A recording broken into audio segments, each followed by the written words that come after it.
This is Vince Miller. Thank you so much for joining me for this devotional. Today we're in Proverbs chapter 25. I'm going to read verses 4 through 5. It states, "Take away the dross from the silver, and the smith has material for a vessel. Take away the wicked from the presence of a king, and his throne will be established in righteousness." Now, the processes of these verses sound like they're pretty easy, don't they? Just simply because they're short.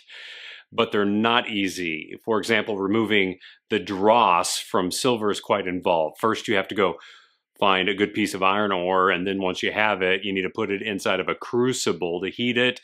And then you're going to superheat it to release things like sulfur and continue to increase the heat until the lead oxide, which is called dross here, separates from the silver in the ore.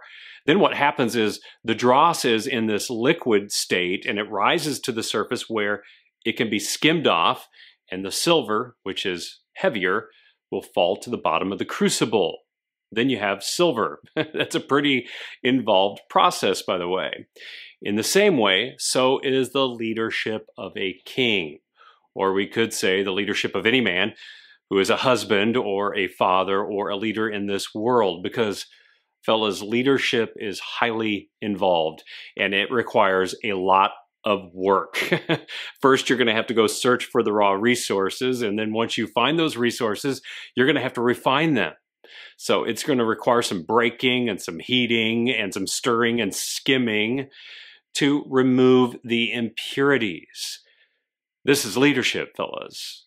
It's a slow and involved process, and it refines to create both value in us and in others. And in the end, it's how we establish marriages and families and businesses and kingdoms in righteousness.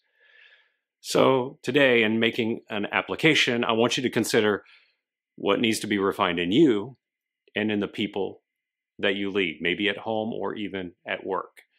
And then lead by skimming out the impurities.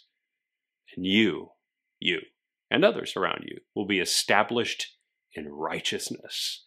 And that sounds pretty stinking good, doesn't it? Thanks for joining me today. I hope you have enjoyed it. Lead well today. Share this with someone you know, and I'll see you right back here again tomorrow.